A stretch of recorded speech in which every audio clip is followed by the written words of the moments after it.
C'est un homme très simple, mais discipliné. Ça fait très longtemps. Tu as fait environ 40 ans. Vieux, il y a un secret.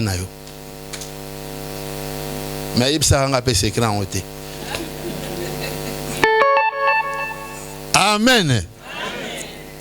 Lui aussi est accompagné de sa chère épouse, Maman Elie, et avec toute la délégation de l'église GAS de la France. Veuillez vous lever, on va vous accueillir.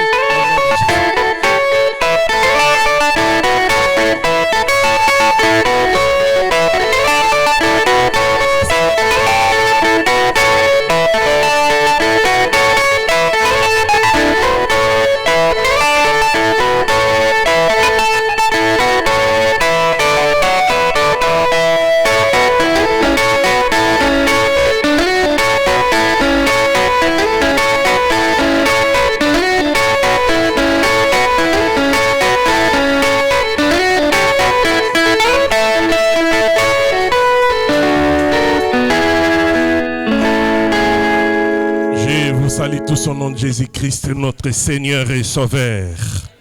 Alléluia. Nous bénissons le Seigneur pour sa présence parmi nous. Comme l'a dit l'homme de Dieu, nous sommes réunis en ces lieux dans le cadre de l'Église Corps du Christ. Que le Seigneur soit glorifié.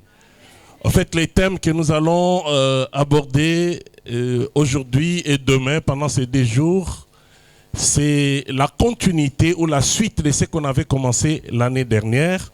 On avait tenu un séminaire sur le retour de Jésus-Christ. On a parlé sur 2 thèmes, que votre cœur ne se trouble point et l'enlèvement de l'Église. Alors aujourd'hui, c'est la suite. La suite, vous avez vu les affiches, c'est écrit comme thème la grande tribulation. Alors, on ne peut pas parler de la grande tribulation. Est-ce que je vous ai déjà salué? Je vous salue tous au nom de Jésus.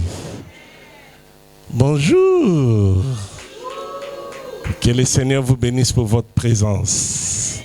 Je suis très content de vous revoir, de revoir les bien-aimés que j'ai connus il y a longtemps, que je connais, les hommes de Dieu qui sont là, les enfants de Dieu. Soyez bénis pour votre présence. Ah, que le Seigneur soit vraiment glorifié. Gloire au Seigneur. Je disais que c'est la suite de l'enseignement qu'on avait commencé sur le retour de Jésus-Christ. Alors, la grande tribulation, c'est l'un des thèmes sur le retour de Jésus-Christ. Je disais encore tout à l'heure qu'on ne peut pas aborder la grande tribulation sans parler de ce qui vient avant la grande tribulation.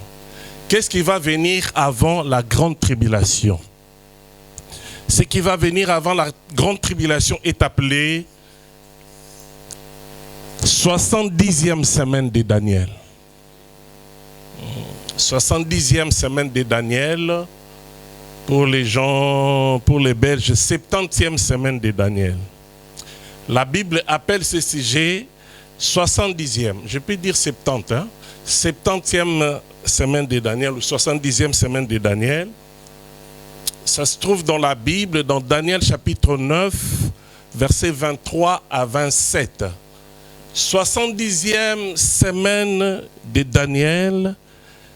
Ah, je suis pressé, on n'a pas encore fait la lecture. Daniel chapitre 9, versets 23 à 27. Y a-t-il un volontaire qui peut très bien nous faire la lecture? Daniel. Je lis au nom de Jésus. Amen. Nous sommes dans le livre de Daniel, chapitre 9, le 23e. Le 23 à 27. Le 23e verset jusqu'au 27e verset. Je lis au nom de Jésus. Au commencement de tes supplications, la parole est sortie, et je suis venu pour te la déclarer, car tu es un bien-aimé. Comprends donc la parole et sois intelligent dans la vision.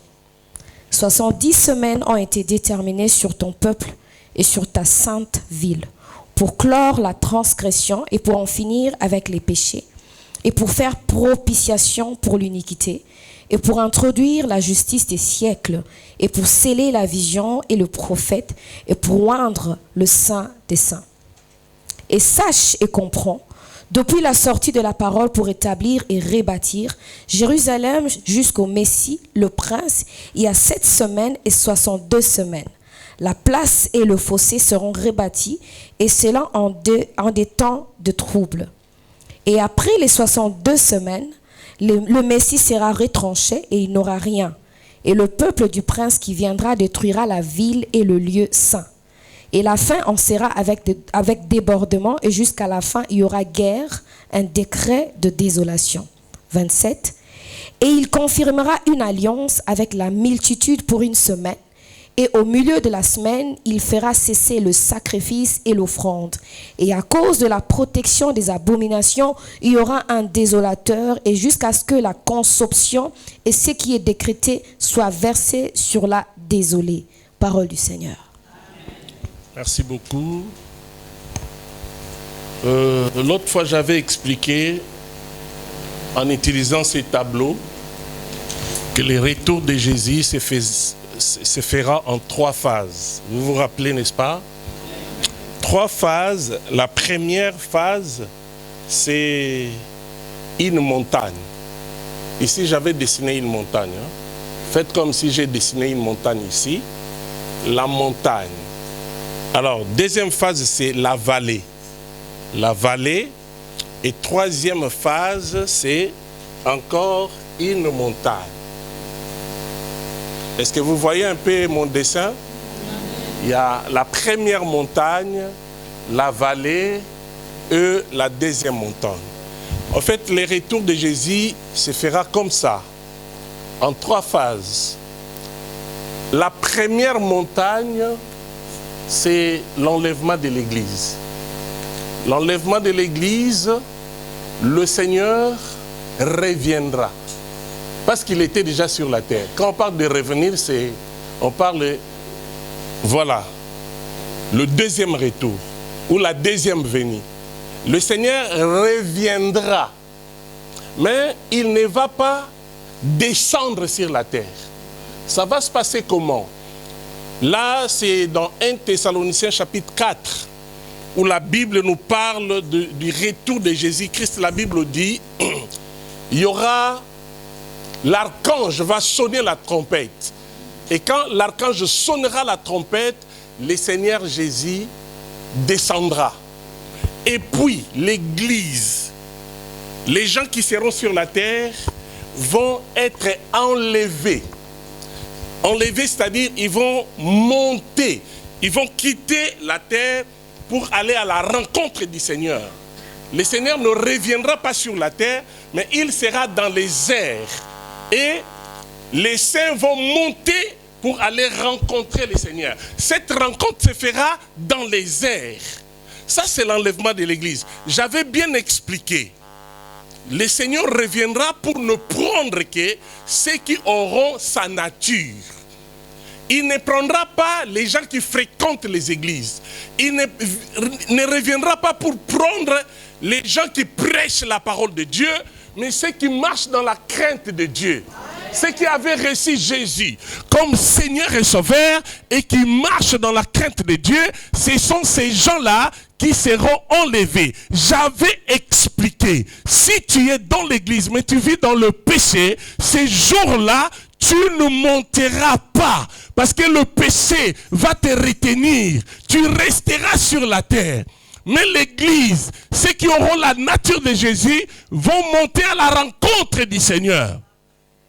Alléluia. Ça, c'est la première montagne. Et quand l'église sera dans les airs, c'est là où va commencer la vallée. Parce que ça ne sera pas tout le monde qui va monter. Alors ceux qui vont rester, il y aura des païens, des incrédules, des gens qui vivent dans le péché, mais il y aura aussi les chrétiens hypocrites. Ils vont rester. Alléluia. Bien-aimés, les chrétiens le plus dangereux, c'est ce qu'on appelle un chrétien hypocrite. Un chrétien hypocrite. Quand on parle des trois sortes de gens, on parle des hommes animal, hommes charnels et hommes spirituels. Homme animal, c'est quelqu'un qui n'a pas reçu la parole de Dieu, qui ne croit pas à la parole de Dieu. Ce sont là les chrétiens. Homme animal, c'est vraiment les païens, les athées. Et ils resteront. Ils savent eux-mêmes qu'ils vont rester. Et deuxième catégorie, hommes charnels.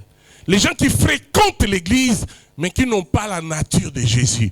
Ils continuent à vivre comme les païens. Ce sont les gens très dangereux. Ce sont ces gens-là qui sont en train de tourmenter l'église du Seigneur. Ils sont dans l'église. Ils sont peut-être pasteurs, mais hypocrites. Peut-être chantres, mais hypocrites. Peut-être intercesseurs. Ils peuvent faire ou avoir des engagements dans l'église, mais ils ne vivent pas comme les enfants de Dieu. Si tu es dans cette catégorie, je t'en supplie, répands-toi. Alléluia. Parce que tu es déjà dans l'église. Peut-être tu avais déjà fait l'acte de recevoir Jésus. Non, je reçois Jésus comme Seigneur et Sauveur de ma vie, mais ta conduite ne correspond pas à une personne qui a reçu Jésus. Il faut que tu te répandes. Il faut que tu changes ta conduite. Alors, eux aussi, ils vont rester. Donc ici, il y aura des païens. Il y aura aussi des chrétiens charnels, ceux qui vont à l'église mais qui vivent comme les païens. Ils vont rester. Tu es peut-être, pour ne pas polémiquer, un homme de Dieu, mais tu ne vis pas comme un homme de Dieu, tu vas rester. Tu sers Dieu peut-être comme protocole, mais tu n'es pas converti, tu vas rester. Ah, c'est là où on va commencer les 70e semaine de Daniel. C'est la vallée. 70e. Donc, la première montagne, la lèvre de l'église. 70e semaine, c'est la vallée, ceux qui vont rester. Entre-temps, que ce soit l'enlèvement, que ce soit la vallée, ça va se passer pendant 7 ans. 7 ans. Et ce n'est pas facile. Ce n'est pas facile. Demain, nous allons décrire comment va se passer ces moments-là de 70e semaine de Daniel. Ça va être divisé par 2 parties et en même temps, c'est toujours sur la vallée qui va commencer la grande tribulation. Alléluia. Alors, dans les passages que nous venons de lire, on nous montre que ça commence. Qu'est-ce qui commence? 70e semaine de Daniel. J'avais noté, j'ai mis dans mes notes, nous voici maintenant arrivés à la vallée. La vallée que je viens d'expliquer, elle représente la période des grands troubles sur la terre et des grandes félicités dans les cieux.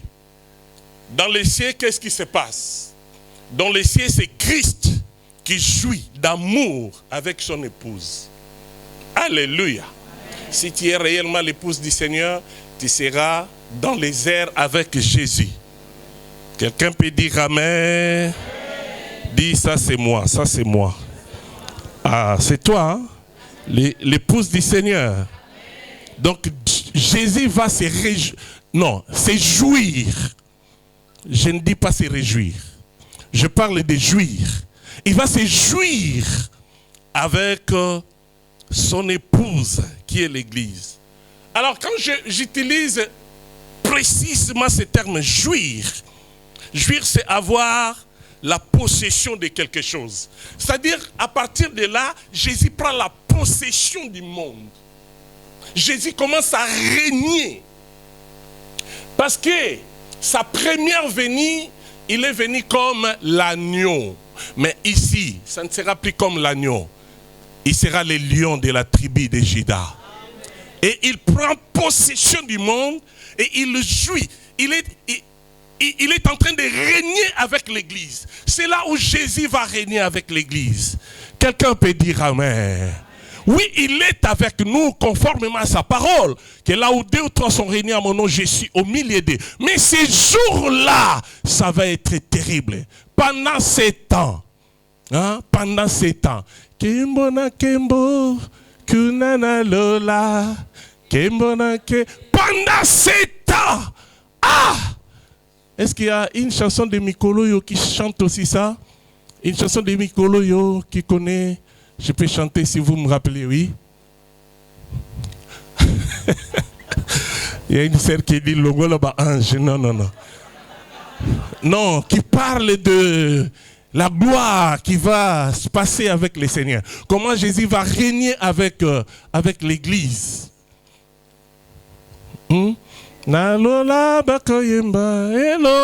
Voilà, ça c'est la victoire. Ah, quelle inspiration. Quelqu'un peut dire amen. Donc le Seigneur va faire quoi? Jouir. C'est avoir la possession de quelque chose, profiter d'eux. Jouir, c'est profiter d'eux. Il va encore faire quoi? Savourer sa victoire. Il va savourer la victoire de la croix. Il va se dire que ce n'est pas en vain que j'ai été crucifié. J'ai été crucifié pour ces gens-là. Ces gens qui sont montés. Ah, j'avais dit, ça serait extraordinaire. Hein? Toute personne qui a la nature de Jésus, sans s'efforcer, quand la trompette va sonner, il y aura comme automatisme. Dans le langage humain, nous pouvons dire, il y aura comme un bouton dans tes jambes, dans tes pieds plutôt. Comme un bouton, comme un ressort qui va te permettre de faire seulement et puis tu montes. Alléluia. Ah, quel message. Quel message. J'avais dit, il y a un frère qui chantait, le frère Mombaya, paix à son âme, qui disait Mbokananga, Mbokananga, Yasika, Ganalingi, Ganalingi, Kokende, Mboka, Mbokananga, Yasika, Ganalingi, Ganalingi, Kokende, Nalingi, Kokende lelo, Naloti, Banje Bakoya, Awana se pona kokamatanga. Banje Bakoya, Awana se pona kokamatanga. Oh, oh, oh, oh. Et puis à la fin, il dit Mboka wana, ngana uzangate, atako diembela na diembela. Côté on a baby saki. Parce que tu ne peux pas diembel. Hein? Ça ne sera pas possible de diembeler. Il faut avoir la nature de Dieu pour monter. Donc le diembelage n'existe pas pour aller au ciel. Alléluia. Vrai diembelage, c'est la conversion. Si tu veux te convertir, tu partiras. Si tu veux diembeler, il y aura tes péchés qui vont te retenir. Toi, tu veux monter, le péché te dit ok,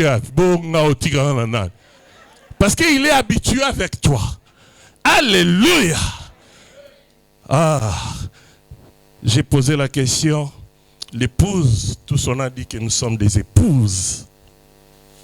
C'est bien. Mais comment est-ce que nous nous comportons? Nous devons bien nous comporter pour que le Christ puisse se jouir avec nous.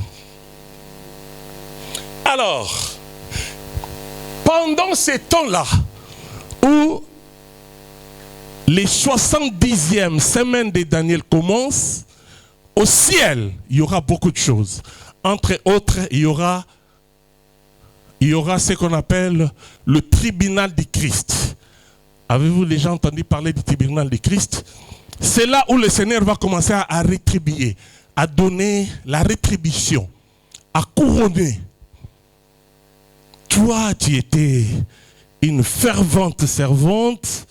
Voilà, entre dans la joie de ton maître. Toi, tu étais persévérant, entre dans la joie. Et quand on parle du tribunal de Christ, vous savez, c'est là où on va couronner. On va donner des couronnes aux gens qui vont vaincre. Parce que ceux qui monteront seront les gens qui vont vaincre. Et ces gens-là seront couronnés.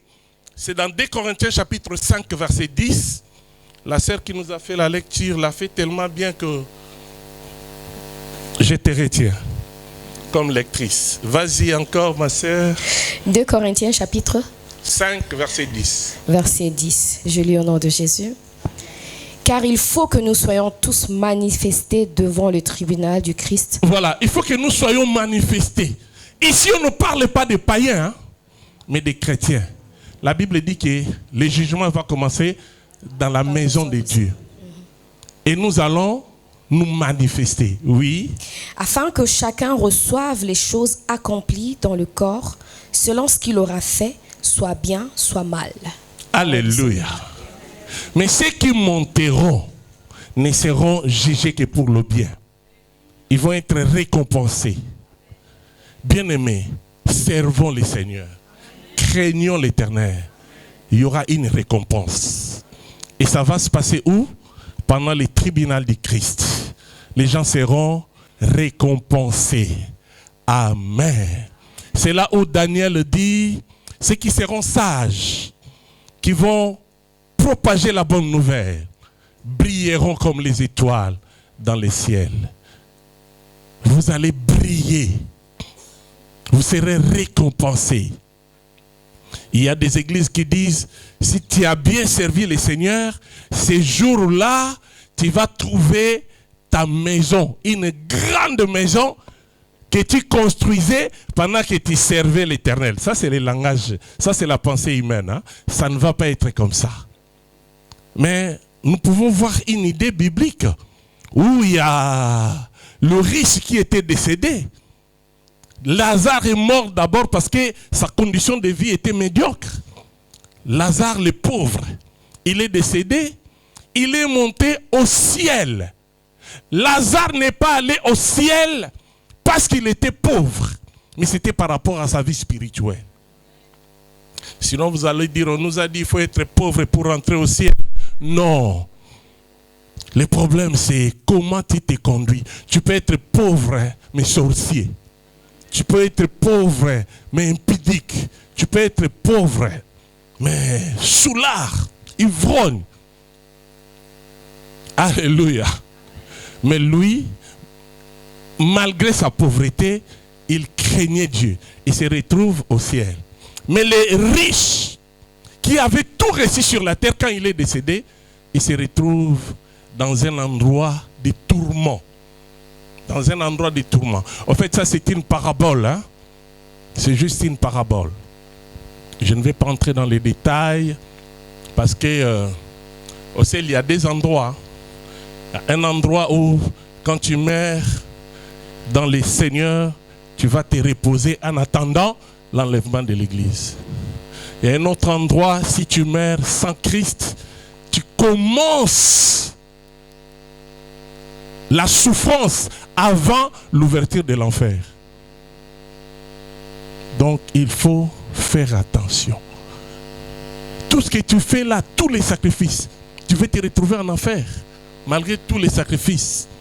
Moi, je me dis vraiment comme un homme comme moi, j'ai sacrifié ma vie. J'ai sacrifié ma vie. Depuis mon enfance, j'ai servi Dieu. J'ai commencé à prêcher Dieu à 18 ans.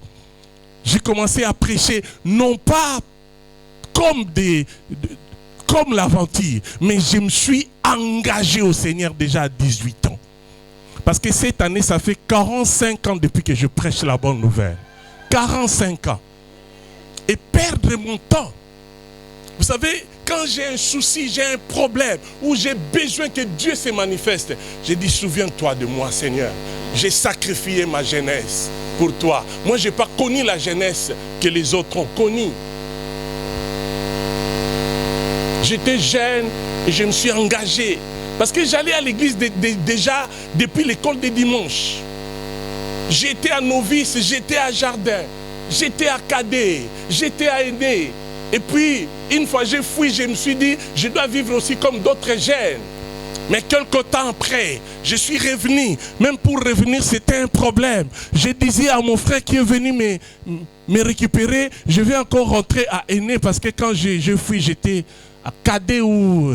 Est-ce que je vais encore rentrer maintenant que j'ai 16 ou 17 ans? Il me dit non, non, là maintenant tu seras dans le département de jeunes, la jeunesse. Et tout ça vraiment, tout ça, pourquoi? Pourquoi? Pour magie, pour la magie, pour le sexe, pour l'alcool, pour le vol? Non. Il faut dire non. Parce que le Seigneur nous donne plus que ce que le monde donne. Le Seigneur nous récompense plus que ce que le monde donne à ses compatriotes. Il est fidèle, notre Dieu. Alléluia. Le Seigneur est mon berger, je ne manquerai d'eux. Ça, c'est la parole de Dieu. Le tribunal du Christ. Même si tu ne prêches pas, tu es une maman, mais tu marches avec Dieu. Même si tu ne prêches pas, tu es un frère, mais tu marches avec Dieu. Tu seras récompensé. Alléluia. Tu vas briller comme les étoiles au ciel. Là, le tribunal du Christ, ça va se passer où? Au ciel, hein? Ici, il y a la vallée, mais là, il y a les tribunaux du Christ. La réjouissance avec le Seigneur. Tout ça va prendre 7 ans. Le règne avec Jésus, 7 ans. Les tourments, la souffrance, 7 ans aussi. Parce que ça va être pendant la même période. Ah, c'est pourquoi j'ai dit, mais ici sur la terre, c'est une période de grand bouleversement de la 70e semaine de Daniel. Alors, c'est quoi 70e semaine de Daniel? C'est la période qui va de l'enlèvement de l'Église jusqu'à la fin de la grande tribulation. 70e semaine de Daniel, c'est la période qui va de l'enlèvement de l'Église. Donc, première montagne, dès que le Seigneur revient, dès qu'il revient, l'Église monte. Ceux qui auront le Saint-Esprit vont monter. Ceux qui auront la nature de Jésus vont monter. Mais le plus grand problème, bien aimé, que je vais vous signaler est que ces jours-là, le Saint-Esprit va monter avec l'Église. Alléluia. Si nous pouvons aujourd'hui résister devant le diable, c'est parce que nous avons le Saint-Esprit. Mais ces jours-là, le Saint-Esprit va partir et le monde restera vide. Et qui va régner? C'est le diable. C'est là où nous allons développer ce thème de la grande tribulation. Donc le diable va rester. Donc le diable va vraiment chanter cette chanson que les Yankees de notre époque chantaient. Nzambele, Nzambele, Nzambele, Nzambele, Nzambele na likolo ba Yankees na se. Le diable dira Jésus au ciel, Dieu au ciel, le Saint-Esprit au ciel, mais ici c'est moi. C'est le verset que le serviteur de Dieu a lu tout à l'heure, Apocalypse chapitre 12, verset 12. Je me suis dit, oh, il prêche à ma place ou comment? Ah, c'était le même esprit. Apocalypse chapitre 12, verset 12. Ça commence au fait au verset 7. Le verset 7 jusqu'à 12. Le verset 7 dit, il y aura guerre, il y a guerre au ciel. Ce n'est pas sur la terre, hein? Guerre au ciel. Et dans cette guerre, la guerre a commencé pourquoi? Le diable a été créé par la parole de Dieu. Le diable n'a pas été créé comme nous. Hein. Pour nous, Dieu a accepté de se salir, de toucher la boue pour nous créer. Mais le diable, c'était seulement la parole. Il a créé.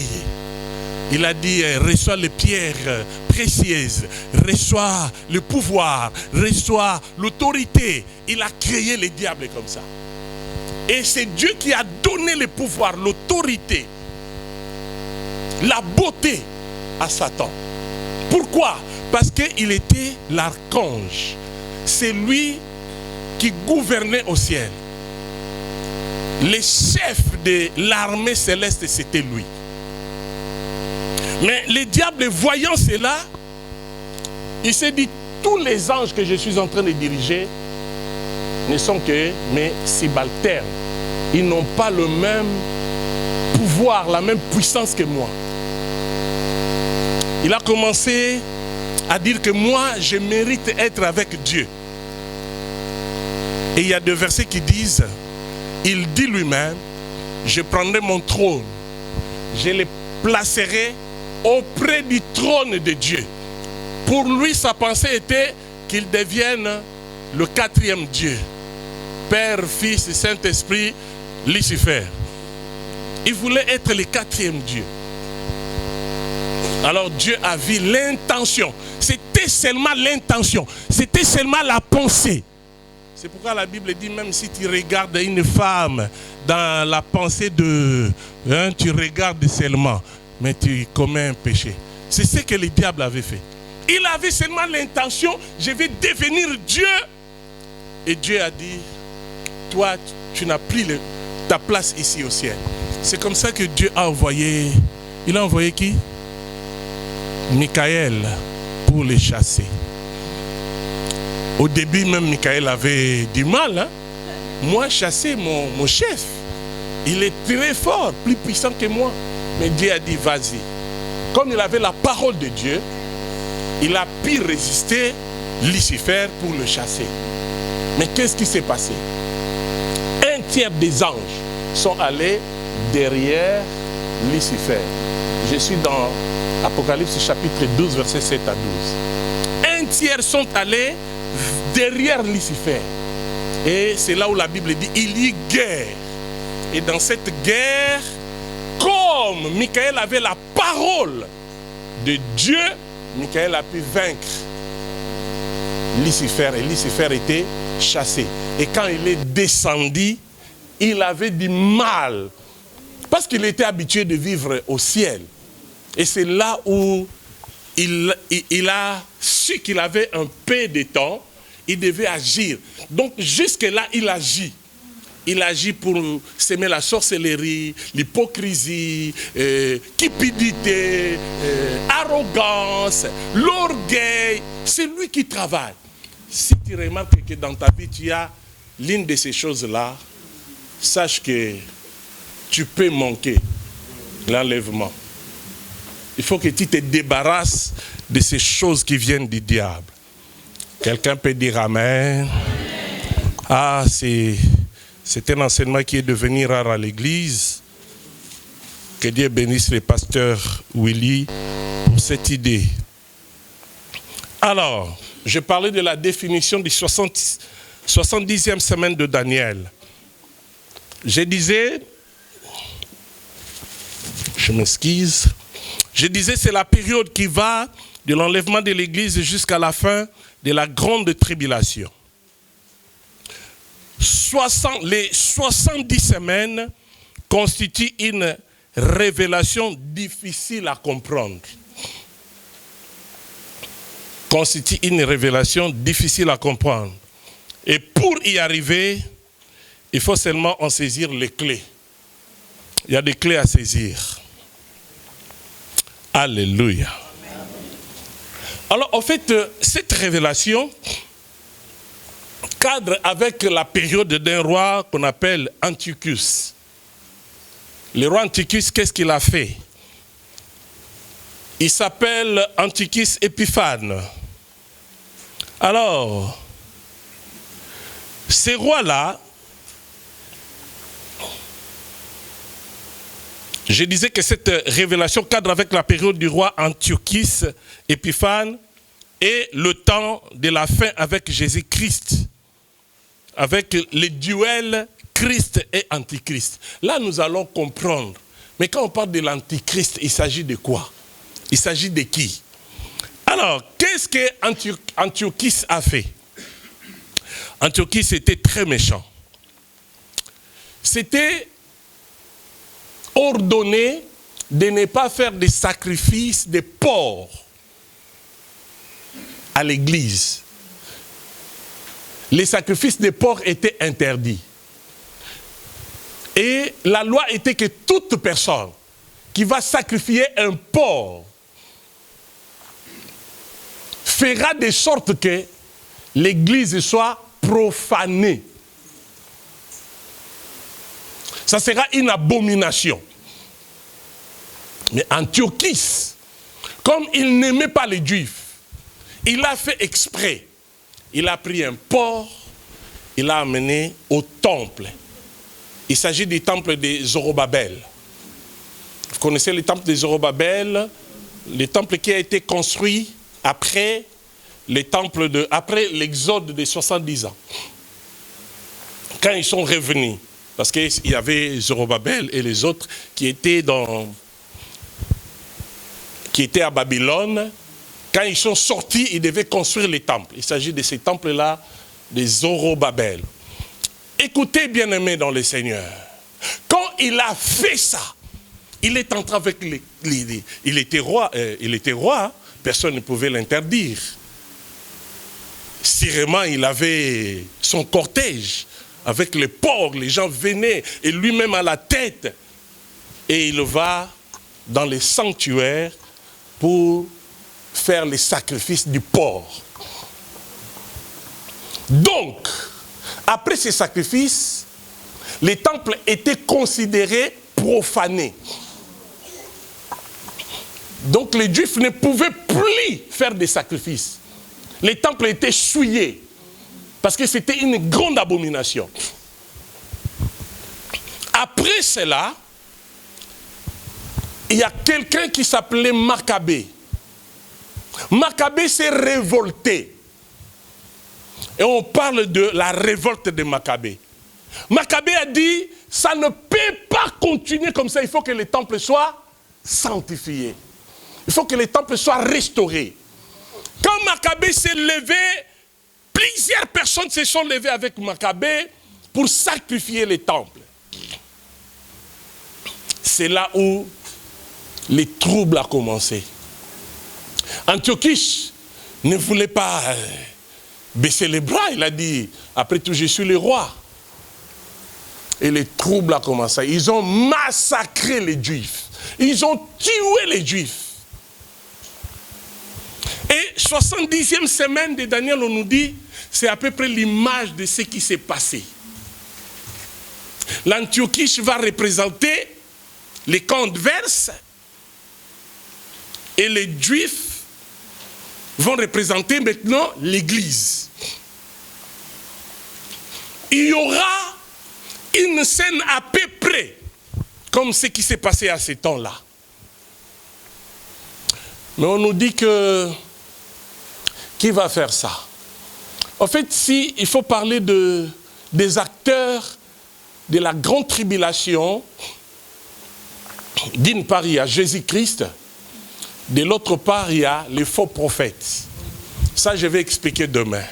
Les faux prophètes viendront de quelque part. Mais quand les faux prophètes vont apparaître, c'est à ce temps-là que les faux prophètes vont apparaître. Parce que les gens qui vont rester, ils vont comprendre que le Seigneur est parti. Tout le temps, il est à l'église. Mais ces jours-là, quand il va partir à l'église les dimanches, le pasteur Willy n'est pas là. Les chantres ne sont pas là. Et lui, il va dire, donc, moi, ce qu'on nous enseignait est accompli, je suis resté.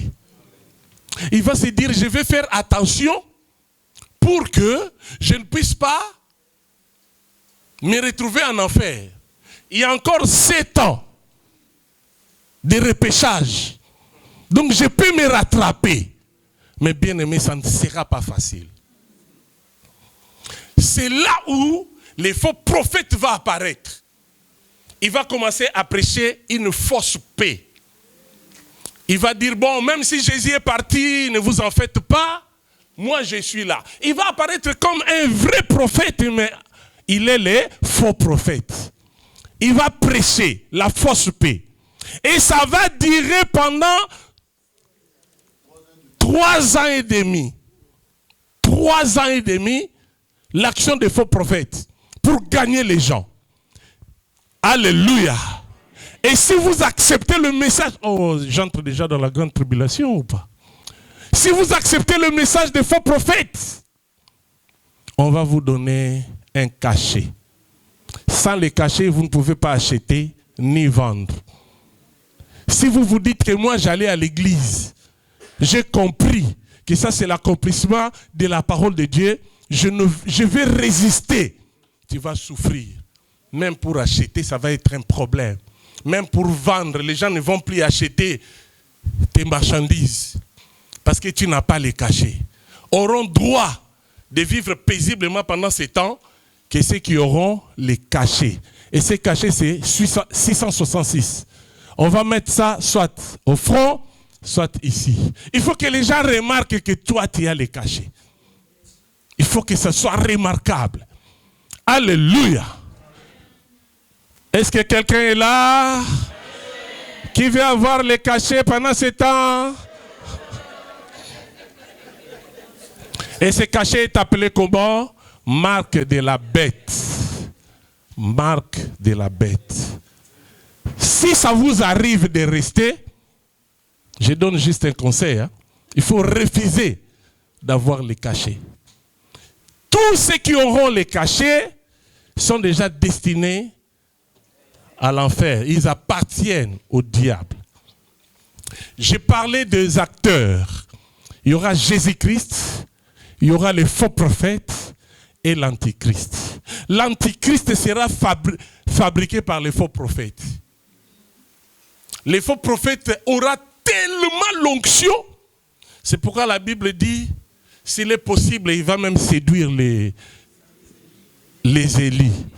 Il aura tellement l'onction qu'il a fabriqué quelque chose qui était inerte, mais il a soufflé et l'antichrist est sorti. Et l'antichrist, c'est comme s'il représentait le Christ, mais dans le mauvais sens. Il y aura les dragons, lui-même Satan, Jésus, l'antichrist et les faux prophètes. Mais Jésus ne peut pas se battre avec ces gens-là. Ce sont des faibles. Lui, il sera là en train de jouir avec son épouse que nous sommes. Quelqu'un peut dire un bon amen. Voilà, Antiochus avait accompli la première référence de l'abomination. Et pour que cela arrive, l'antichrist va faire de même. L'antichrist va faire un sacrifice comme ça, comme c'était le temps d'Antioche. Il va faire un sacrifice comme ça à l'église et les gens seront en colère, mais lui il va dire, c'est moi qui règne, c'est moi le chef. Alléluia. Alors le vrai accomplissement de cette prophétie de l'abomination, de la désolation aura lieu à la 70e semaine de Daniel avec le roi romain que je viens de vous citer, l'antichrist. L'antichrist ne sera pas un humain normal. Il y a des gens qui disent que l'antichrist sera le pape de l'époque. Oui, il y a des gens qui interprètent que ça sera le pape. Il y a des gens qui disent qu'ils disent beaucoup de choses. Mais l'antichrist sera fabriqué par les faux prophètes.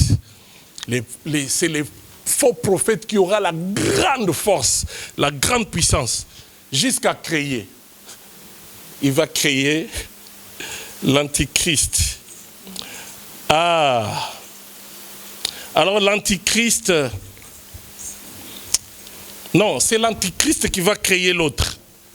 L'antichrist va porter l'image pour faire l'abomination de la désolation, comme c'était au temps de l'Antiochie.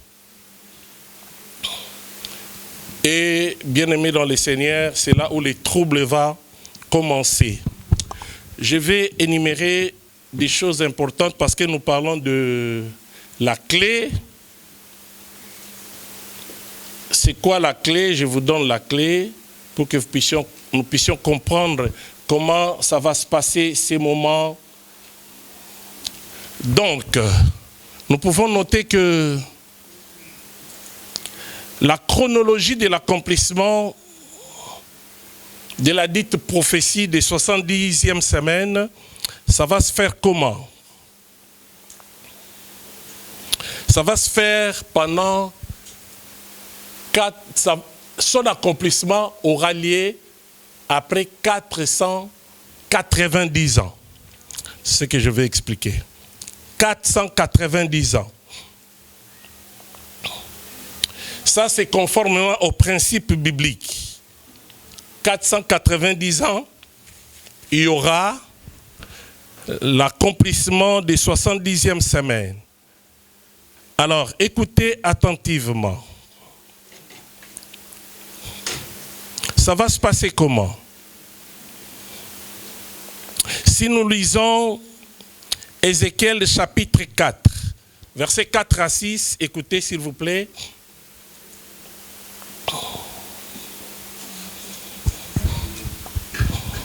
Ézéchiel chapitre 4, la lectrice est toujours là. Ézéchiel chapitre 4, versets 4 à 6. Je suis là. Oui, Ézéchiel chapitre 4, le 4e jusqu'au 6e verset, je lis au nom de Jésus. Et toi, couche-toi sur ton côté gauche et mets sur lui l'iniquité de la maison d'Israël. Le nombre des jours que tu coucheras sur ce côté, tu porteras leur iniquité. Et moi, je t'ai assigné les années de leur iniquité selon le nombre des jours, 390 jours. Et tu porteras l'iniquité de la maison d'Israël. Et quand tu auras accompli cela, tu te coucheras une seconde fois sur ton côté droit et tu porteras l'iniquité de la maison de Juda 40 jours. Je t'ai assigné un jour pour chaque année. Parole du Seigneur. Voilà l'explication de ce que nous venons de lire. Alors, les 70e semaines, 70 semaines, ça va se passer comment? Les 70 semaines sont divisées en 3 périodes. 3 périodes. Première période, ça sera 7 semaines. 7 semaines. Première période, 7 semaines. 7 semaines, une semaine de Daniel ne vaut pas comme nous une semaine. Une semaine de Daniel explique quoi? Je vais revenir. Première période, je disais, combien? 7 semaines. Ce qui vaut à 49 ans d'aujourd'hui. Si 7 semaines vont 49 ans, une semaine vaut combien de jours? Une semaine vaut 7 ans. Une semaine, 7 ans. Alors, 7 semaines, c'est 49 ans. Et quand on parle de 70 ans, on va aller petit à petit. 7 semaines vaut combien? 49 ans. 49 ans. Et deuxième partie, c'est 62 semaines. 62 semaines vaut combien de temps? 434 ans. 62 semaines, c'est 434 ans. Et après, la troisième partie, ça sera une semaine. Une semaine, c'est 7 ans. Alors, le 7 semaines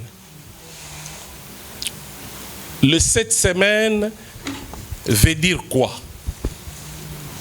C'est là où il faut saisir le clé. Alléluia. Amen. Alléluia. Amen.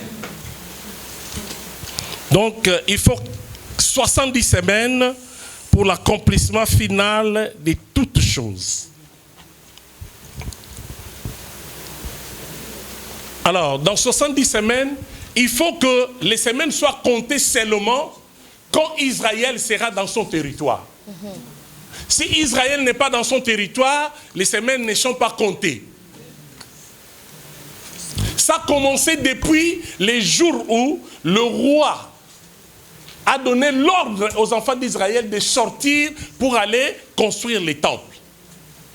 C'est à partir de là que les 70 semaines ont commencé.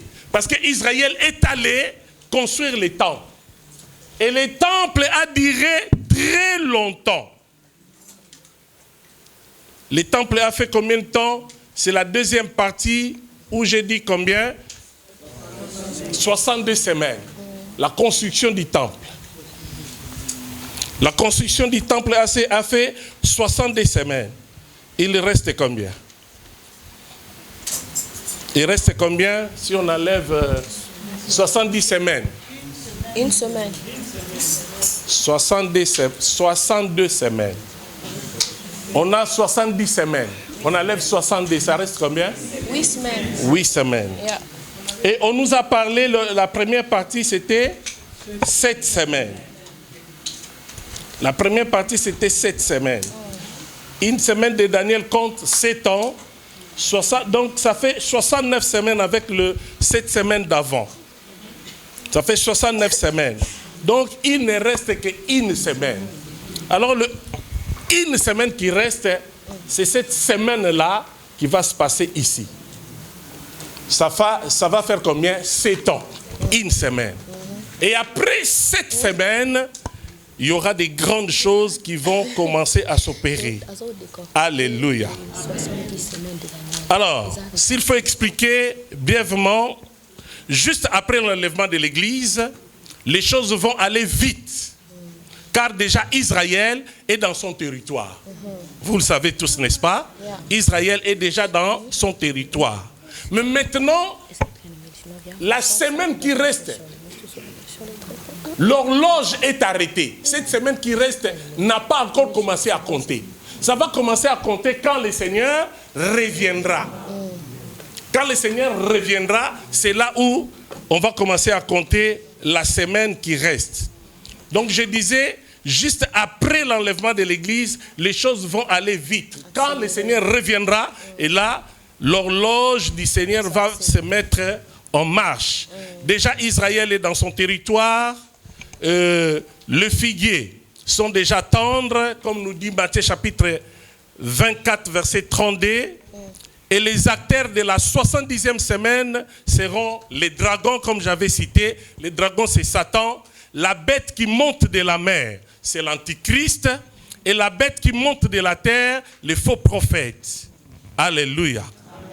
Et le lion de la tribu de Juda, ça sera lui-même le Seigneur. Ça sera une période très périleuse. Et la Bible dit, heureux ceux qui ont part en enlèvement pour ne pas voir ces malheurs. Donc vous devez tout faire pour être enlevé quand le Seigneur reviendra. Parce que si vous restez, ça ne sera que le malheur. C'est pourquoi il faut se convertir, bien-aimé dans le Seigneur. Il faut vraiment se convertir, parce que sans la conversion, ça ne sera que des douleurs, ça ne sera que la souffrance. Alléluia. Alors le mot abomination, parce que ces temps-là, les 70e semaine de Daniel, ça sera la grande abomination. L'abomination de la désolation. Et le mot abomination, c'est un mot très bizarre qui apparaît dans la Bible 76 fois. Il désigne quelque chose de répugnant. Donc la 70e semaine de Daniel, ça sera une période très très difficile. Une période détestable. Il ne faut pas accepter de vivre ces gens-là et cette époque-là. Parce que ça sera détestable aux yeux de l'Éternel. Et par conséquent, Dieu interdit à son peuple d'arriver à ces temps-là. N'accepte pas d'arriver à ces temps-là parce que ça sera très, très, très grave et difficile même à supporter. Même si tu étais païen, même si tu fréquentais l'église, mais tu n'étais pas vrai converti, un bon converti, ça ne sera pas agréable. Il y a un langage que j'entends aujourd'hui, les gens disent, même à mon pire ennemi, je ne souhaiterais pas qu'il vive cela. Et Dieu ne veut pas que nous vivons cette période difficile. Le souhait de Dieu est que nous puissions monter, aller avec le Seigneur dans les airs, pour ne pas connaître ces moments très difficiles. Alléluia. Alléluia.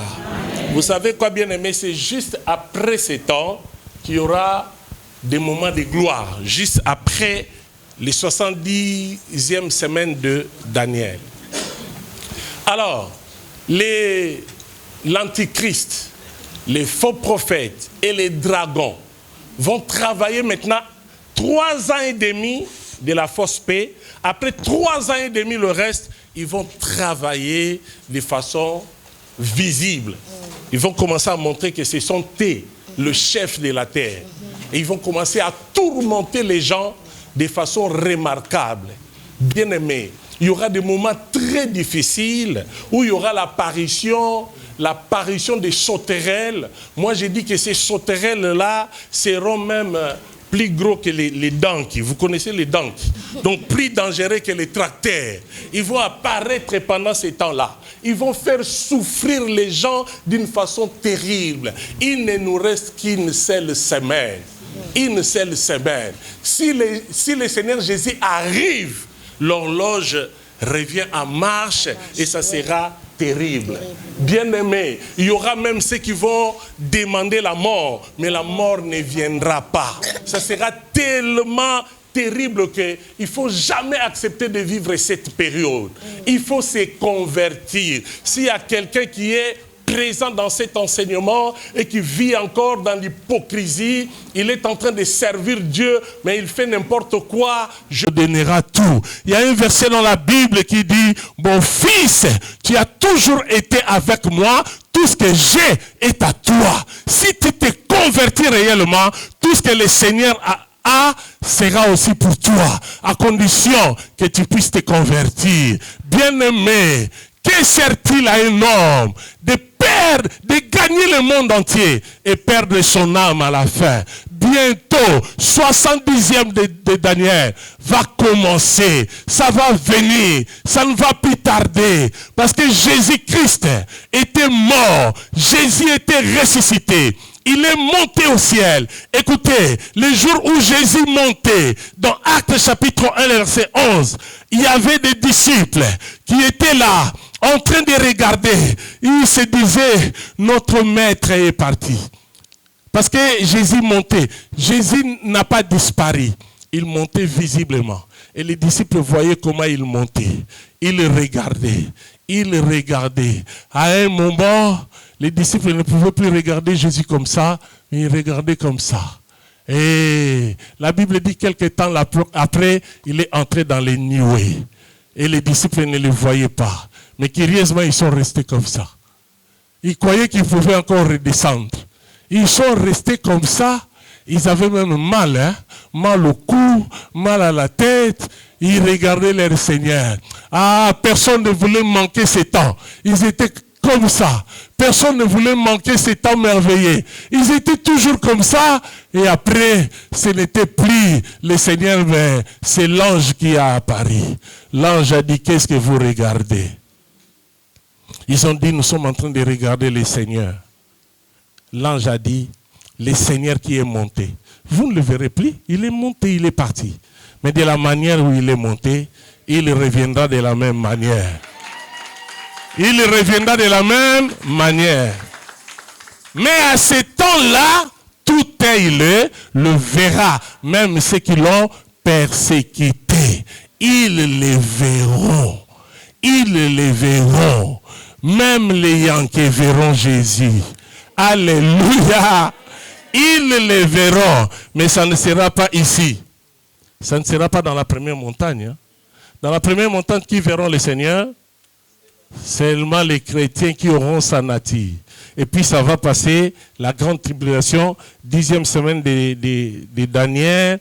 Et puis ça sera la deuxième apparition. C'est là où tout œil le verra. Même ceux qui l'ont persécuté. Il descendra maintenant comme un juge. Il viendra pour juger. Et ça sera terrible, bien-aimés. Alors, il est important que nous puissions marcher avec le Seigneur, que nous puissions marcher en obéissant à la parole de Dieu.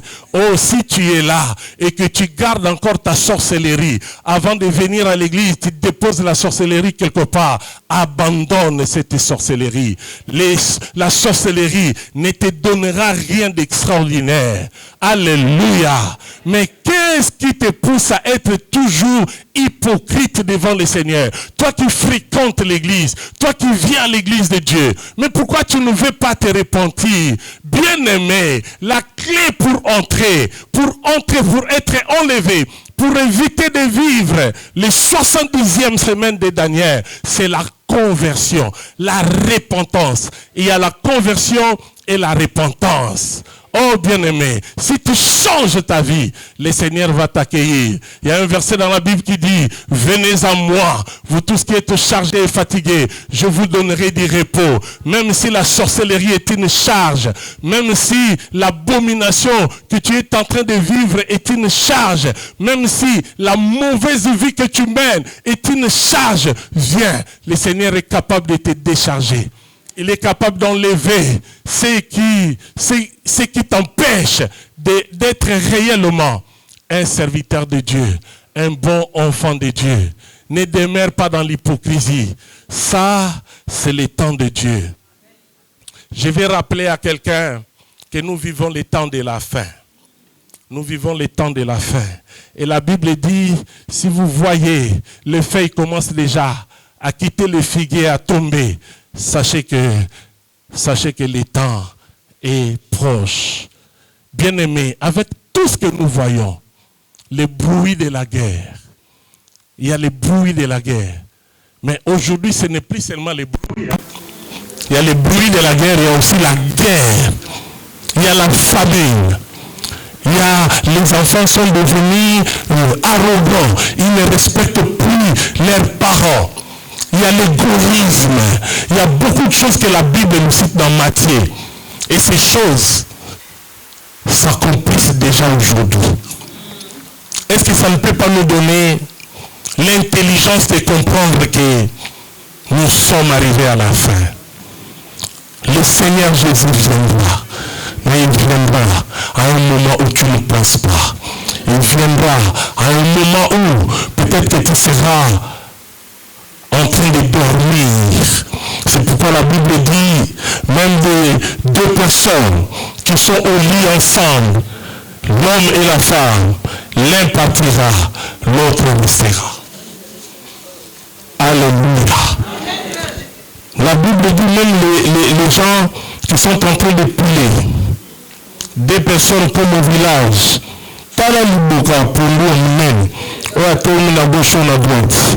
Et je la tourne à tout et tout, tant que la zone ne pas tout et tout. Mais l'une peut partir, l'autre rester. Ça sera comme dans un clin d'œil. Au bout de ta liste, y est soigné. Et si tu n'étais pas pris, tu restes. Mais si tu es pris, tu vas partir avec le Seigneur. Comment est-ce que tu te prépares? Il y a une question que l'on peut se poser. Si le Seigneur arrive maintenant, où sera ta place? Avec lui, dans la gloire ou dans la souffrance? Le Seigneur peut venir aujourd'hui. Mais écoutez encore une autre possibilité. Si le Seigneur ne revient pas immédiatement, la mort est là. Si tu meurs aujourd'hui, où sera ta place? Bien-aimé, même la multiplication des maladies que nous vivons aujourd'hui, ce sont les signes des temps de la fin. Il y a des maladies qui n'existaient pas, qui existent aujourd'hui. Ce sont les signes des temps de la fin. Comment est-ce que vous vous préparez? Comment est-ce que vous vous préparez? Il vient bientôt. Alléluia. Et c'est dans là où tout œil le verra, où le Seigneur viendra. Il ne viendra plus seul cette fois. Cette fois-là, il ne viendra plus seul. Première montagne, il viendra seul. Et l'église va monter. Et et puis il y aura la vallée. 7 ans, le Seigneur est en train de récompenser la rétribution, le temps de la rétribution et de la gloire. Et ici, deuxième montagne, le Seigneur ne viendra pas seul. La Bible dit, il viendra avec les nuées. Vous voyez comment les présidents marchent, les cortèges, dans les cortèges il y a les motards, et il y a qui a des voitures, ainsi de suite. Mais écoutez les cortèges de Jésus. Premièrement, de nuées. Pour que nous soyons en mapata. Cortège n'est pas mapata. Les mapata accompagnent Jésus. Deuxièmement, il viendra aussi avec l'église. Les gens qui étaient enlevés viendront avec nous. Troisièmement, les anges. Alléluia. Alléluia. Bon. Non, les anges seront là. Les anges seront là. Est-ce que quelqu'un peut dire amen? Lui-même, il a besoin des anges. Jésus n'a pas besoin de policiers, n'a pas besoin de roulage, n'a pas besoin de qui que ce soit, mais il a besoin des anges. Il a besoin de nuées et il a besoin de l'église. Que Dieu vous bénisse, qu'il bénisse sa parole.